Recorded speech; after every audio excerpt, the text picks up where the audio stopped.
Your sister and her kids are coming to live with us, so you need to get out. You're a parasite. My mother said coldly, without hesitation. The words cut deeper than a knife, and I left that day with nothing. But only later did she learn the true cost of pushing me away. Can you believe my own mother looked me in the eye, called me a parasite, and then kicked me out of the home I'd practically been supporting for 3 years? Well, let me tell you, she quickly found out that parasite knew how to bite back. I'm Audrey, 32, and just 3 years ago, my entire life screeched to a halt. My dad, my rock, died from a sudden heart attack. It shattered us. My mom, Barbara, spiraled into a deep depression. Her health declined, bills piled up, and she was drowning. Dad had life insurance, but it barely scratched the surface of their debts and the mortgage. I was living in a small apartment, working an admin job that paid the bills but wasn't exactly my dream. But when I saw Mom struggling, the decision felt obvious. I gave up my lease, packed up my modest life, moved back into my childhood bedroom to help her get back on her feet. It'll just be temporary, I told myself, a mere 6 months, maybe a year tops. That was 3 years ago. Since then, I'd fallen into a relentless routine. My alarm screamed at 6 a.m. I'd make breakfast, ensure Mom took her meds, then race to my office. I'd stay late, pick up groceries on the way home, and on weekends, the house became my second job. Cleaning, yard work, fixing all the things Dad used to handle. I even picked up a side gig, doing bookkeeping for local businesses, just to keep us afloat. I paid 70% of everything. The mortgage, utilities, groceries, most of Mom's medical bills that insurance didn't cover. It made financial sense, sure, but it meant putting my own dreams on a shelf, gathering dust. Despite the crushing weight of responsibility, Mom and I had grown closer. We'd cook dinner, watching crime shows, dissecting the cases like amateur detectives. We shared secrets. On good days, she'd tell me stories about her and Dad when they were young, before kids, before grief. I treasured those moments, catching glimpses of the vibrant woman she used to be, the one I remembered from my childhood. My sister, Jessica? She was a different story entirely. 2 years younger than me, always the wild child, impulsive, quick to anger. While I stayed home for college to help with family expenses, Jessica vanished. She moved across the country to California, bounced through failed relationships and jobs, then married a guy in a whirlwind, popping out 2 kids, Emma and Tyler. We hadn't seen her since Dad's funeral, and even then, she'd only stayed long enough for the service before rushing back to her life. Your sister needs to find herself, Mom would always say, whenever I dared mention Jessica's absence, especially during holidays, or when Mom needed extra help. She's sensitive, different than you. That always stung. I had my own dreams, modest as they were. I was slowly saving to start a small bookkeeping business, bringing order to chaotic numbers, helping people understand their finances. But with every new bill, that goal felt further away, a tiny speck on the horizon. My best friend Rachel constantly told me I was being taken advantage of. You're putting your life on hold for someone who wouldn't do the same for you, she'd say during our monthly lunch dates. She's my mother. I'd always respond, what else can I do? Then, 6 months ago, things started to shift. Mom met Gerald at her church group, a retired accountant with thinning gray hair and a booming laugh. He started coming over for dinner, then staying late. Mom seemed happier, more energetic. She even started coloring her hair again and buying new clothes. I was genuinely happy for her. After years of grieving Dad, she deserved some joy. And if I occasionally felt like a third wheel in my own home, I pushed those feelings aside. This was progress. This was healing. Maybe, just maybe, she'd be ready for me to move out soon. I'll get my own place again, I told Rachel, full of hopeful belief. Start building my own life. I believed our arrangement was temporary. I believed my sacrifices were appreciated. I believed family looked out for each other, no matter what. I was wrong about all of it. The changes were subtle at first, so gradual I almost didn't notice them. Mom became increasingly critical of my housekeeping, even though I'd been doing things the exact same way for years. The kitchen floor is sticky. She'd complain one morning, even though I'd mopped it the night before. This laundry has been sitting here for days, she'd say, pointing to a basket I'd folded just hours earlier. My cooking, once praised, now received lukewarm responses. It's a bit bland, isn't it? Or, you know I can't eat spicy food anymore. Gerald's visits increased, and with them came sidelong glances and whispered comments. "Still living at home at your age?" he'd asked once, not quite under his breath, while helping himself to the dinner I'd prepared. I brushed it off. Mom was happy, and that's what mattered. If Gerald was the price of her happiness, I could tolerate his presence. Then came the phone call. I was washing dishes one evening when the house phone rang. Mom rushed to answer it, turning away from me as she spoke. "Jessica. It's so good to hear your voice," she gushed, moving into the living room for privacy. Jessica.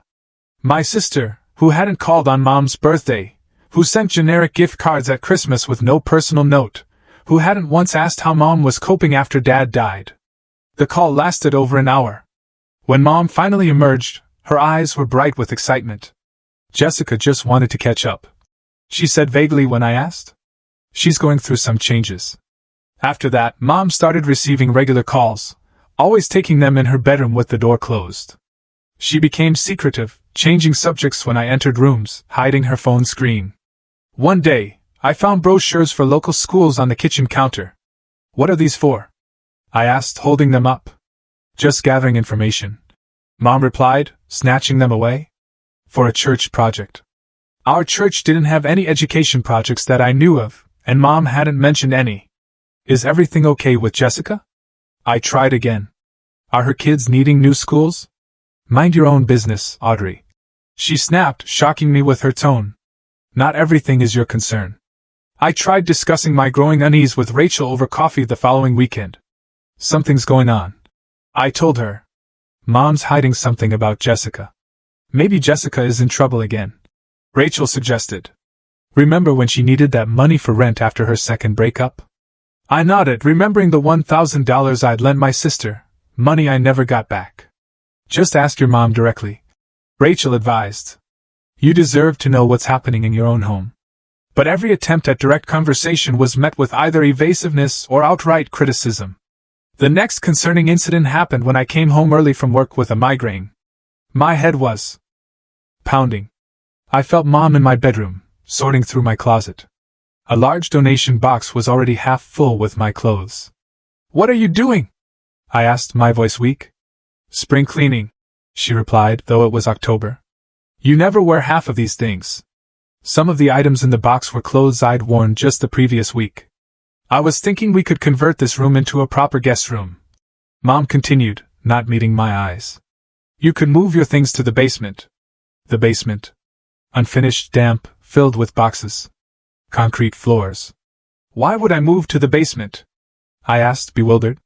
"This has been my room for 3 years."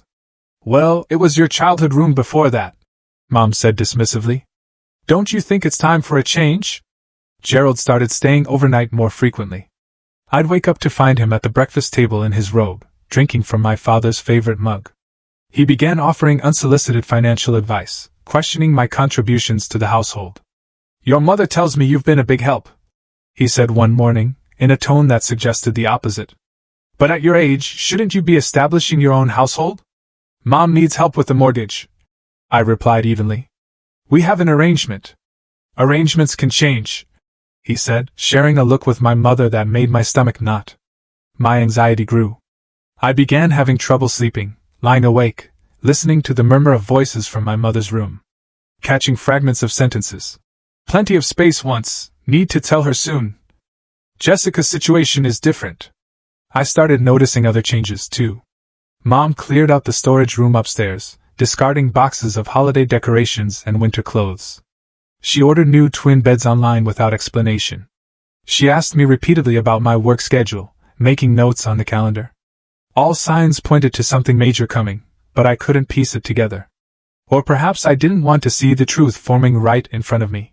The evening everything fell apart started deceptively well. I came home from work to find Mom cooking lasagna, my favorite meal, with garlic bread and a fresh salad. The table was set nicely, with the good dishes we usually reserved for holidays. "What's the occasion?" I asked, setting down my purse, a nervous flutter in my stomach. "Can a mother make a nice dinner?" Mom replied, her smile not quite reaching her eyes. "Gerald will be joining us later." Of course he would. I went upstairs to change, noticing more of my belongings had been shifted around. Some family photos removed from my dresser. A sense of unease settled over me, but I pushed it aside. Maybe this dinner was Mom's way of thanking me for everything. When I came back down, Mom was pouring wine. Another unusual touch for a weeknight. Sit, she urged, bringing the lasagna to the table. Let's eat while it's hot. The food was delicious, but Mom barely touched hers, instead watching me with an intensity that made me nervous. After a few minutes of strange small talk about the weather, she cleared her throat. Audrey, there's something I need to discuss with you. I set down my fork, my appetite suddenly gone. What is it? Your sister Jessica is going through a difficult time, Mom began. Her divorce was finalized last month, and she's struggling financially. The area they live in is expensive, and with 2 growing children. My mind raced, already seeing where this was heading. You want to send her money? I can adjust the budget. Maybe work a few extra bookkeeping hours. Mom shook her head. No, that's not it. Jessica needs more than money. She needs a support system. She took a deep breath. She's moving back home with Emma and Tyler. They'll be here next week. I blinked, processing this information. That's sudden, but I guess we can make it work. The kids can have the guest room, and Jessica could use the office space downstairs. It'll be tight, but Audrey, Mom interrupted, her voice hardening. You don't understand. Jessica will need your room. The children will need space, too. You'll need to find another place to live. The words hit like a physical blow. What? My voice rose in disbelief. You're 32, a grown woman. Mom continued, not meeting my eyes. Jessica needs help with her kids. They're only 8 and 6. They need stability, their grandmother's support. And I need to leave? Just like that? After everything I've done here? I pay most of the bills, Mom. I've kept this house running for 3 years while you grieved. Don't exaggerate. Mom snapped. I've contributed my share, and now my daughter needs me. I'm your daughter too. The words burst out of me. Yes, but you're an adult. Jessica is in crisis. Those children need a home. And what about our arrangement? The mortgage, the utilities, the groceries I buy? Who's going to handle all of that if I leave? Mom's expression grew cold. Gerald has offered to help with the finances, and Jessica will contribute when she gets settled. Our Gerald, of course. The pieces suddenly fell into place. The secret phone calls, the storage room clean out, the new beds. They'd been planning this for weeks, maybe months. So, you're just throwing me out after everything I've sacrificed to help you? Don't be so dramatic, Audrey. I'm giving you a week's notice. That's generous. Generous? I couldn't believe what I was hearing. I've put my entire life on hold for you. I've poured my savings into this house. I've missed career opportunities to stay close and help you. And I appreciate that, Mom said dismissively. But it's time for you to move on. Jessica's situation is different. She has children to consider. And what about my situation? Where am I supposed to go with 1 week's notice? How am I supposed to find an apartment and move that quickly? You're resourceful, Mom replied. You've always been independent, unlike Jessica, who needs more support. The injustice of it burned in my chest. So, Jessica disappears for years. Doesn't help when Dad dies, doesn't call, doesn't visit, and she gets rewarded with a place to live, while I, who've been here supporting you every single day, get thrown out like garbage? Mom's eyes flashed. That's enough. I won't be spoken to like that in my own home. You've been living here rent-free. Rent-free? I nearly shouted. I pay the mortgage. I pay the utilities. I buy the groceries. I've spent thousands maintaining this house. And you've had a place to live, Mom countered. Now you're just being selfish. Jessica needs help. Those children need stability. And what about what I need? My voice broke. You're being a parasite, Mom hissed, the words slicing through me. Clinging to your childhood home instead of building your own life. It's not healthy, Audrey. A parasite. After everything I'd done, everything I'd given up, the word echoed in my mind as tears threatened to spill. The front door opened and Gerald walked in, his timing suspiciously perfect. Everything okay in here? He asked, looking between us with artificial concern. Fine, Mom said, composing herself. I've just informed Audrey about Jessica's arrival next week. Gerald nodded, settling his hand on Mom's shoulder possessively. It'll be good for Barbara to have her grandchildren here. Family is important. Yes, family is important, I said bitterly. Apparently, some family more than others. I stood up from the table, my dinner barely touched. I need some air. Audrey, Mom called as I headed for the door. Be reasonable. You have until next Friday. Jessica's flight arrives at noon. I didn't respond. Just grabbed my keys and walked out. In my car, parked on the street I'd grown up on, I finally let the tears fall. Not just for the betrayal of tonight, but for the 3 years I'd wasted believing I was valued, appreciated, needed. I'd been nothing more than a placeholder, a convenient solution until something better, someone better came along. I drove aimlessly for hours, finally ending up at a small, 24-hour diner on the edge of town. The waitress, an older woman named Patty with kind eyes, took one look at my tear-stained face and brought me a cup of hot chocolate without asking. On the house, honey, she said, setting it in front of me. Whatever it is, it looks like you could use it. I sat there until nearly midnight, nursing my drink and trying to process what had happened. A parasite. The word kept echoing in my head, each repetition a fresh wound. How could Mom see me that way after everything I'd done? When I finally returned home, the house was dark. I crept up to my room and closed the door quietly, leaning against it as fresh tears threatened. Looking around at the space I'd occupied since childhood, I noticed how much had already changed. My bookshelf had been partially emptied, photo frames removed, closet half cleared. They'd been erasing me gradually, preparing for my departure long before telling me. I pulled out an old photo album from under my bed, one thing they hadn't found yet. Inside were pictures of our family when it had been happy and whole. Dad teaching me to ride a bike. Mom braiding my hair for the first day of school. Jessica and me building sandcastles at the beach. The 4 of us at my college graduation, smiling proudly. Where had that family gone? When had I become disposable? I thought about all the sacrifices I'd made. The job opportunity in Seattle I'd turned down because it was too far from Mom. The dating relationships I'd let fizzle out because I didn't have time between work and caring for the house. The $7,000 from my savings that had gone toward the new roof last year. The nights I'd stayed up researching Mom's medications, coordinating her doctor's appointments, managing her care. All of it meaningless now. All of it forgotten. Sleep eluded me that night. I tossed and turned, replaying the conversation and thinking of all the things I should have said. By morning, my eyes were swollen and my head pounded, but I forced myself to get up and face the day. I went downstairs early, hoping to avoid Mom, but she and Gerald were already in the kitchen. They fell silent when I entered. Morning, I said stiffly, pouring myself coffee. Neither responded. I stood at the counter, back to them, listening to their hushed conversation. The smaller bedroom would be perfect for Tyler. Gerald was saying. Emma can have the larger one since she's older. We'll need to repaint. Mom replied. Audrey's taste is so drab. Emma loves purple. They were already planning the renovation of my room, the room I was still occupying. The betrayal cut deeper. After they left for Gerald's doctor's appointment, I sat at the kitchen table trying to form a plan. I needed an apartment, moving help, money for deposits and furniture. A week wasn't enough time. Out of habit, I checked the household accounts on my laptop. We had a joint checking account for bills and household expenses. I'd always been transparent about the finances, showing Mom every transaction, discussing major expenditures. The balance was $960, significantly lower than it should have been. Scrolling through recent transactions, I found a withdrawal of $3,000 2 days earlier.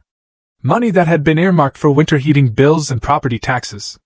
My hands shook as I clicked through to the transaction details. The withdrawal had been made by Barbara Sullivan, my mother, at the bank branch downtown. No explanation, no discussion with me beforehand. $3,000, primarily money I'd worked extra hours to save. As I sat there staring at the screen, an email notification popped up. It was from Mom's account to her friend Linda. She'd accidentally copied me, or more likely, she meant to email Jessica Sullivan and hit Audrey Sullivan in her contacts instead. The subject line read, Re-bedroom furniture. Against my better judgment, I opened it. Linda found the perfect bunk beds for the kids at West Side Furniture. Gerald thinks we should wait until Audrey's out before delivery, but Jessica says they can be stored in the garage temporarily. So excited to have my real family home again. Barbara. My real family. Those words. They were a knife straight to the heart. I scrolled down to see the previous messages in the thread. What I found was worse than I could have imagined. Weeks of correspondence about Jessica's return, discussions of how to handle the Audrey situation, complaints about my presence in the house. She's become so entitled. Mom had written in one email, acting like the house is half hers because she pays some bills. Some bills. I paid almost everything. Jessica needs a fresh start. Another email read, the kids deserve their grandmother's full attention, not shared with their aunt who refuses to launch her own life. I closed the laptop, feeling physically ill. How long had this been planned? How long had I been the obstacle to their perfect family reunion? As if on cue, the house phone rang. I let it go to voicemail, then listened as Jessica's voice filled the kitchen. Mom, it's me. Just checking that everything's on track for next week. You're sure Audrey will be out in time? I don't want any drama with the kids there. Call me back. I played the message twice, listening to my sister's entitled tone. She hadn't spoken to me directly in over 2 years, and now she was orchestrating my eviction without so much as a conversation. The phone rang again almost immediately. This time I heard Mom's voice as the answering machine picked up. Jessica, honey, it's Mom. Yes, everything's on schedule. Don't worry about Audrey. She always does what I tell her. She'll be gone before you arrive. Call me later about the school enrollment forms. Always does what I tell her. The words echoed in my head, illuminating a lifetime pattern I'd been too close to see. I'd always been the reliable one, the responsible one, the one who sacrificed. Jessica had always been the one who needed help, who deserved compassion, who required support. I'd spent my entire life trying to earn the love Mom gave Jessica freely, and I never would. That afternoon, I had a scheduled meeting with my boss, Mrs. Kendall, about quarterly targets. At the end of our discussion, she mentioned an opportunity. We're expanding the digital marketing department, she said. There's a senior administrative position opening up, more responsibility, better pay, potential for advancement. I thought of you immediately, Audrey. In the past, I would have hesitated, thinking about my commitments at home. But today, something had shifted. I'd be very interested, I replied. What would the hours be like? It would require some evenings, occasional weekends during campaigns. Definitely more of a commitment than your current role. I can do that, I said firmly. My situation at home has changed. I have much more flexibility now. Mrs. Kendall looked pleased. Excellent. Let's discuss details next week. Walking back to my desk, I felt a strange sense of clarity emerging through the pain. For 3 years I'd been a doormat, allowing myself to be used because it was easier than standing up for myself. Because I thought that's what family did for each other. But family didn't do what Mom and Jessica were doing to me. Family didn't discard someone who had given everything. Family didn't call you a parasite while taking your money. That night, alone in my room, I made a decision. I wouldn't be a doormat anymore. I wouldn't leave my home of 3 years with my tail between my legs, grateful for a week's generous notice. I would take control of the situation, and I would make sure Mom and Jessica understood exactly what they were losing. The next morning, I emerged from my room with a new attitude. I smiled at Mom over breakfast, agreed with Gerald's inane comments about the weather, and announced I'd be spending the weekend with Rachel to start planning my move. That's good, Mom said, clearly surprised by my lack of resistance. I'm glad you're being reasonable about this. Of course, I replied pleasantly. Family helps family, right? The confusion on her face was satisfying. She'd expected tears, arguments, begging. Not calm acceptance. Instead of going to Rachel's, I drove to see Laura Peterson, a friend from college who had become an attorney specializing in housing law. Over coffee in her office, I laid out the situation. So basically, I've been paying most of the household expenses for 3 years, including the mortgage, but my name isn't on the deed, I concluded. Now I'm being told to leave with 1 week's notice. What are my rights here? Laura listened attentively, making occasional notes. Based on what you've described, you're legally a tenant, even without a formal lease.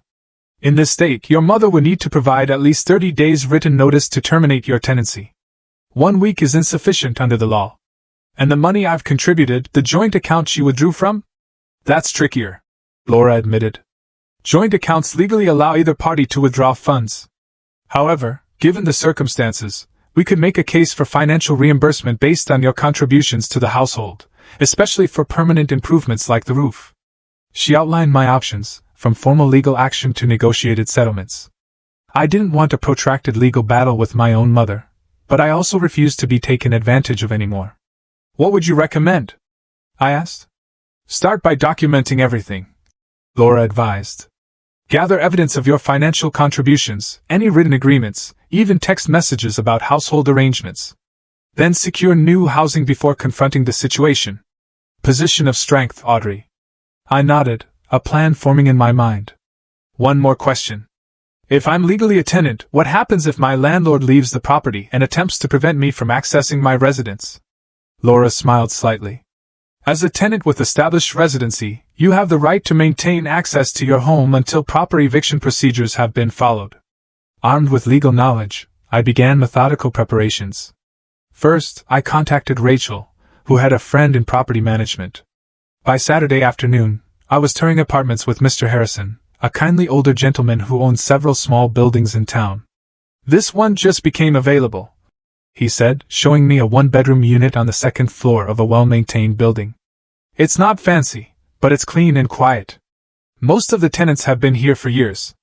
The apartment was small, but bright, with hardwood floors and large windows. At $850 per month, it was at the upper limit of what I could afford alone, but it was available immediately. I'll take it, I said decisively. Can I move in next weekend? Mr. Harrison seemed surprised by my eagerness, but pleased. Certainly. Let's go back to my office and handle the paperwork. Using my lunch breaks the following week, I quietly opened a new bank account at a different bank and transferred my personal savings there. I calculated a strict budget, factoring in rent, utilities, and living expenses without the cushion of sharing costs with Mom. After work each day, I sorted through my belongings, separating the essential from the optional. Clothes, personal documents, and irreplaceable items were packed first into suitcases I stored in my car trunk. Books, kitchen items I'd purchased, and electronics followed, smuggled out in small batches. My coworker, Michael, who owned a pickup truck, agreed to help with larger items on Saturday. Moving day is always better with free pizza and beer, he joked when I offered to pay him. I made an appointment with a locksmith for Friday morning, explaining my situation carefully and confirming they could come exactly at 9:30 a.m. I requested copies of all utility bills, bank statements, and home repair receipts, creating a folder of documentation, as Laura had suggested. Throughout the week, I maintained the charade of reluctant acceptance. I responded to Mom's thinly veiled excitement about Jessica's arrival with mild pleasantness. I answered Gerald's probing questions about my moving plans with vague assurances. Found a place yet? He asked over dinner Wednesday night. Working on it, I replied noncommittally. It's a tight market. You could always stay with a friend temporarily, Mom suggested, clearly concerned I might try to extend my stay. I'll figure something out, I said with a smile that didn't reach my eyes. By Thursday evening, most of my essential belongings had been relocated to the new apartment, or Rachel's garage. Mom had noticed some missing items, but seemed to attribute it to my spring cleaning efforts rather than systematic moving.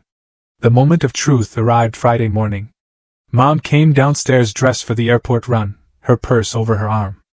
I'm picking up Jessica and the kids at noon, she announced unnecessarily. Gerald will meet us there. We should be back around 2. I nodded from behind my coffee mug. Have a safe trip. I expect you'll continue packing today. The question had an edge to it. Of course, I replied. I know how important it is to have the room ready for the kids. She seemed satisfied with that answer. There are some boxes in the garage you can use. I'll see you this afternoon. As her car backed out of the driveway, I felt a strange calm settle over me. For 3 years, I'd put her needs first, sacrificed my independence, compromised my future. All for family, all for love. And in return, I'd been labeled a parasite and discarded when someone more valuable came along. Not anymore. I watched until her car disappeared around the corner, then pulled out my phone and made the call that would change everything. Sullivan Residence, I said when the locksmith answered. Yes, 9:30. Is perfect. Thank you. While waiting, I did a final sweep of the house, gathering the last of my personal documents, birth certificate, passport, the deed to my car. I found the folder containing the roof repair contract showing my payment, receipts for the new water heater and kitchen appliances I'd purchased, and 3 years of bank statements showing my contributions to household expenses. At exactly 9:35, a white van pulled into the driveway. A middle-aged man in a gray uniform approached the door. "Miss Sullivan, I'm Tony from Secure Lock and Key. You called about changing the locks." "Yes, thank you for coming so quickly," I replied, ushering him in. "All the exterior doors, please. And I'll need 4 sets of keys." Tony nodded, surveying the entryways. "Should take about an hour for all 3 doors. Any specific type of lock you prefer?" "Whatever is most secure," I said. "Price isn't an issue." As Tony began working on the front door, removing the old hardware, Mrs. Fletcher from next door wandered over, curiosity evident on her face. "Everything all right, Audrey?" she asked. "I saw a locksmith. Your mother mentioned you were moving out soon." "Just upgrading the security," I replied with a smile. "Mom's been concerned about the old locks." Mrs. Fletcher nodded, but her expression remained skeptical. "I saw you taking boxes out to your car all week. Barbara said Jessica's coming back today with the children." "That's right. Never thought I'd see that girl again after how she left." Mrs. Fletcher continued. "Your poor father was heartbroken. And now she's moving back in with Barbara pushing you out." She shook her head disapprovingly. I stared at her, surprised by her insight and apparent support. "Everyone in the neighborhood knows how much you've done for your mother," Mrs. Fletcher said, patting my arm. "Don't think we haven't noticed who mows the lawn and fixes the gutters, who drives Barbara to her appointments, and picks up her prescriptions." Her words were unexpectedly comforting. "Thank you for saying that. Truth is truth," she replied simply. "Your father would be proud of you and ashamed of this situation." She glanced at the locksmith again. "You do what you need to do, dear. Some lessons need to be learned the hard way." With that cryptic statement, she returned to her yard, leaving me with a strange sense of validation. At least someone had seen my efforts, recognized my sacrifices. By 11 a.m., Tony had replaced all 3 locks and handed me the new keys. "All set, Miss Sullivan. These are high-security locks. Much better than what you had before." "Perfect," I said, paying him and adding a generous tip. "Thank you for fitting me in today." Once the locksmith left, I called Rachel and Michael, who arrived within 20 minutes with Michael's truck. Together, we loaded my remaining furniture, the desk I'd bought in college, my reading chair, the bookshelf Dad had built me for my 16th birthday. "You sure about this?" Rachel asked as we carried boxes to the truck. "It's pretty drastic." "I'm sure," I replied. "I've spent 3 years being a doormat. It stops today." By noon, the house was cleared of my presence, except for a few strategic items I'd left in my room, enough to make it appear I was still in the process of packing rather than completely gone. I took one last walk through the home where I'd grown up, where I'd cared for my father in his final months, where I'd supported my mother through grief. It didn't feel like home anymore. It felt like a place where I'd been used. We finished setting up my new apartment just after 1 p.m. It was small but cozy, with my familiar furniture making it feel instantly like mine. Rachel had brought houseplants and a welcome mat as housewarming gifts. Michael helped assemble my bed frame and hang curtains. "Not bad for a rush job," Rachel said, looking around with satisfaction. "It already feels like you." I nodded, emotions suddenly tightening my throat. For the first time in years, I had a space that was truly mine. No one to criticize my decorating choices, question my schedule, or make me feel like an unwelcome guest. "Thank you both," I managed. "I couldn't have done this without you." After they left, I checked my phone. 3 missed calls from Mom starting at 12:45 p.m. 1 voicemail. "Audrey, we've landed and are heading home. Gerald is picking us up. Please make sure the guest room is ready for the children. Call me back." "No, please. No, thank you. Just more demands." At 2:17 p.m., my phone rang again. Mom's number. I let it go to voicemail. A text followed almost immediately. "We're home. Where are you? The key isn't working." I smiled slightly, imagining their confusion at the door. Another call. Another text. "Did you change the locks? Call me immediately." 3 more calls in quick succession. Then a final text. "This is completely unacceptable. We're standing outside with 2 tired children and luggage. If you don't open this door right now, I'm calling the police. That was my cue. I drove back to the house, parking across the street to observe the scene before approaching. Mom, Gerald, and 2 children I barely recognized stood on the front porch, surrounded by suitcases. Jessica was pacing, gesturing angrily. Mom was on the phone, her face flushed with rage. Gerald was trying unsuccessfully to peer through windows. The children, Emma with long dark hair like Jessica's, Tyler with a baseball cap pulled low, looked confused and uncomfortable. I took a deep breath and walked across the street, the folder of documentation tucked under my arm, new house keys in my pocket. Having trouble?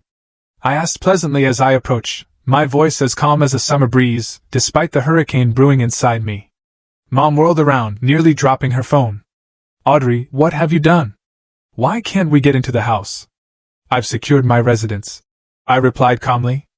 As is my right as a legal tenant. What are you talking about? Jessica demanded, stepping forward. Though I hadn't seen her in years, she looked exactly the same, beautiful, angry, entitled. Mom said you were moving out today. Mom didn't provide proper notice as required by state law. I explained, my voice steady. Tenants are entitled to 30 days written notice before eviction, even family members. This is ridiculous. Mom sputtered. It's my house. Yes, it is, I agreed. And I've been paying the mortgage on it for 3 years, along with utilities, repairs, and maintenance. I've invested over $40,000 in this property since Dad died. Gerald stepped forward, attempting intimidation. Barbara asked you to leave? That should be enough. It's not, I replied, meeting his gaze without flinching. And I have documentation to prove my legal residence and financial contributions. I patted the folder under my arm. My attorney says I have a strong case for both extended notice and financial compensation. Attorney? Mom looked shocked. You consulted a lawyer against your own mother? I consulted a lawyer to understand my rights. I corrected. After you withdrew $3,000 from our joint account without discussion. After you called me a parasite in the home I've maintained and paid. 4. After you and Jessica planned behind my back to displace me with 1 week's notice. Jessica rolled her eyes dramatically. Always the victim, Audrey. Mom needs help with the kids. I'm going through a divorce. Can't you think of someone besides yourself for once? The irony of Jessica, who had contributed nothing for years, accusing me of selfishness, was almost laughable. I've thought of others for 3 years. I replied evenly. I've put my life on hold to support Mom after Dad died. Something you didn't bother to do. I've paid bills, maintained the house, coordinated medical care, and been here every single day while you were too busy to even call on her birthday. That's enough. Mom interjected, glancing nervously at the children who were watching our exchange with wide eyes. Just open the door, Audrey. We can discuss this inside. We can discuss it right here, I said firmly. I'm willing to move out on proper terms. 30 days notice as legally required. Repayment of the $3,000 you withdrew from our joint account, and fair compensation for my investment in home improvements, including the new roof and water heater. This is extortion. Gerald blustered. This is business. I corrected. You've treated me like a business arrangement rather than family, canceling our agreement unilaterally when a better option came along. I'm simply responding in kind. Mom looked around nervously, aware that neighbors might be watching. Fine. Let's go inside and work this out. I pulled the new house keys from my pocket. I'll unlock the door, but I won't be staying. I've already moved my essential belongings to my new apartment. I'll return tomorrow to discuss terms. If we can reach an agreement, I'll be fully moved out within the 30-day period. You already moved? Mom looked genuinely surprised. But where? How? I made arrangements, I said simply, unlocking the door. Unlike some people, I don't expect others to solve my problems for me. As the door swung open, I handed Mom one set of keys. I've left detailed documentation of all my financial contributions on the kitchen table, along with a formal response to your verbal eviction notice. My attorney's contact information is included if you prefer to communicate through legal channels. Jessica pushed past us, ushering her tired children inside. This is so typical, Audrey, creating drama when we're just trying to start over. I didn't bother responding to her. Instead, I looked directly at my mother. You called me a parasite, Mom. After everything I've done, everything I've given up to help you, That's not something I can forget. For the first time, I saw a flicker of shame cross her face. I was upset. I didn't mean it. You meant it. I interrupted. And that's why I can't stay here anymore, even for 30 days. I'll come by tomorrow at noon to discuss arrangements. Please review the documentation before then. Without waiting for a response, I turned and walked back to my car. Behind me, I heard Jessica already complaining about the state of the house, Gerald offering suggestions about changing the locks again, and the children asking questions about where they would sleep. None of it was my problem anymore. For the first time in 3 years, I was putting myself first, and it felt surprisingly good. 6 months passed in a blur of change and growth. My new apartment had become a true home, decorated exactly as I liked, with no one to criticize my choices. The promotion at work had come through, bringing more responsibility, but also a substantial pay increase that made my independent life comfortable. The confrontation with Mom had gone better than expected. After reviewing my documentation, she'd been unable to dispute my financial contributions. Gerald, surprisingly, had been the voice of reason, perhaps recognizing the potential legal complications of fighting me. We'd reached an agreement, full repayment of the withdrawn funds, a fair division of the utility bills for my final month, and a payment plan for my investment in home improvements. Jessica had been furious, calling me selfish and greedy, but her opinion no longer held power over me. I'd spent too many years trying to earn approval from people who were incapable of giving it. I'd maintained minimal contact with my family since moving out, exchanging occasional texts with Mom about practical matters, but nothing more. Through Mrs. Fletcher, I heard that Jessica had already caused problems, failing to contribute financially as promised, leaving the children with Mom for days while she job hunted, fighting with Gerald over house rules. Your mother looks 10 years older, Mrs. Fletcher reported during one of our coffee dates. Running after those children, trying to keep the house up without you. Jessica's not much help from what I can see. I felt a twinge of sympathy but pushed it aside. Mom had made her choice. She was experiencing the natural consequences of that decision. My own life had blossomed in unexpected ways.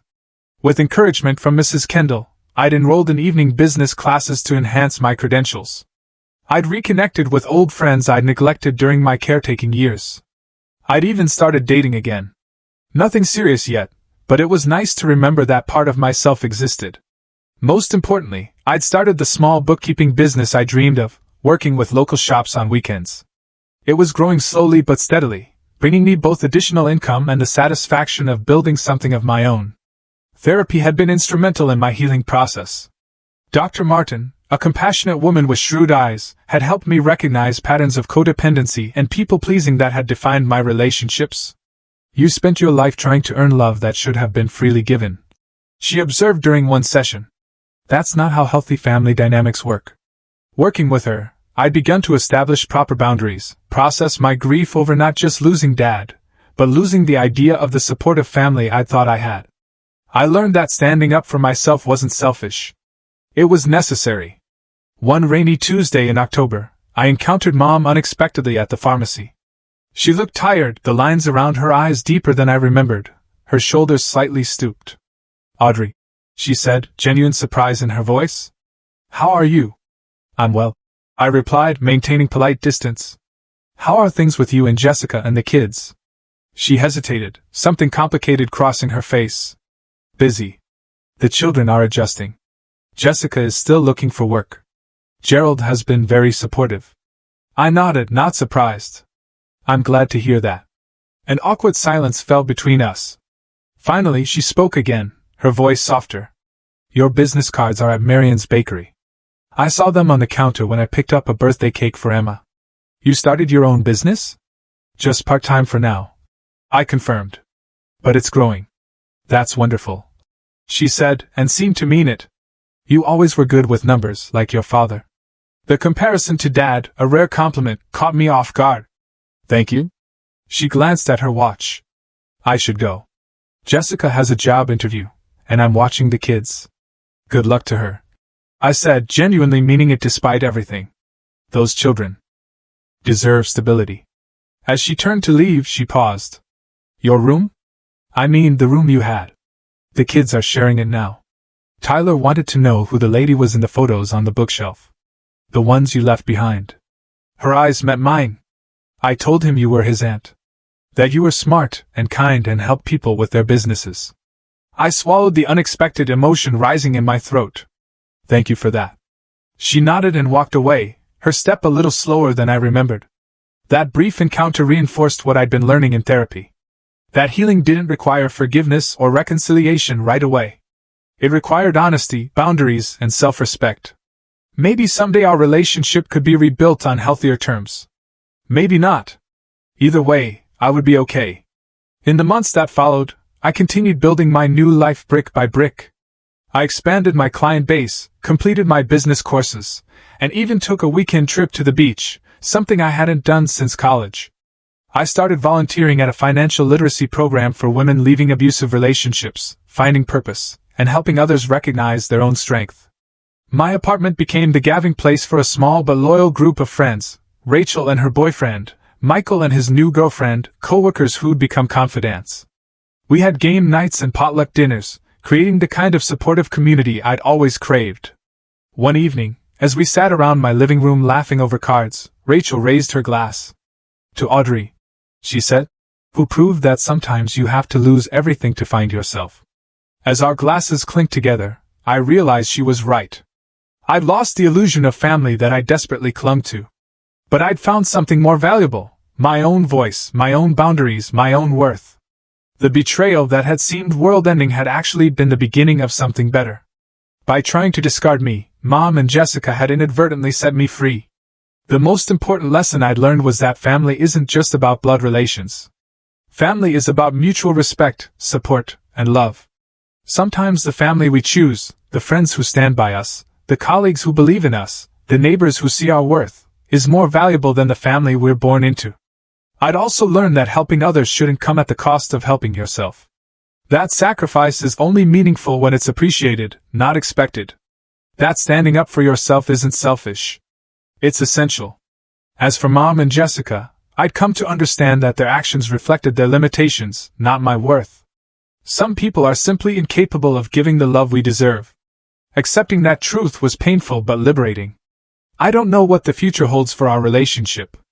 Perhaps there will be reconciliation someday, built on new understanding and boundaries. Perhaps not. What I do know is that I'll never again allow anyone to make me feel like a parasite for existing, for having needs, for expecting basic respect. So, if you're in a similar situation, sacrificing everything for people who don't appreciate it, staying in toxic relationships because of obligation, putting everyone's needs before your own, remember my story. Remember that you have the right to set boundaries. You have the right to be treated with respect. You have the right to walk away from people who hurt you, even if they're family.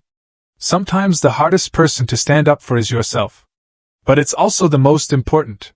Has anyone else experienced family betrayal like this? I'd love to hear your stories in the comments below. And if this resonated with you, please like and subscribe to my channel for more stories about overcoming life's challenges. Share this video with someone who might need to hear that it's okay to put themselves first sometimes. Thank you for listening to my journey, and remember, your worth isn't determined by how others treat you, but by how you treat yourself.